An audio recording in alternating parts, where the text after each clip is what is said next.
Mahirap lumaki na hindi kumpleto ang pamilya. Pero ito na ngayon yung kadalasang nangyayari sa mundo. Ginawa ko tong tula na to para sa mga katulad kong lumaki na hindi kasama ang magulang o di kaya ay tulad kong broken family. Oo, broken family, salitang napakasakit pakinggan at napakahirap pagdaanan ng kahit sinong nakaranas na. Ma? Pa? Ang dami kong gustong sabihin at itanong sa inyo. Anong nangyari?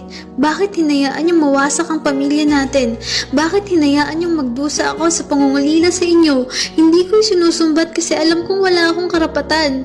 Pero naiinggit ako. Naiinggit ako sa mga nakikita ko na kasama ang kanilang magulang. Samantalang ako kahit kailan hindi ko man lang naranasan. Ang daming panahon na nasayang na hindi ko kayo nakasama. Ang daming araw at oras na hindi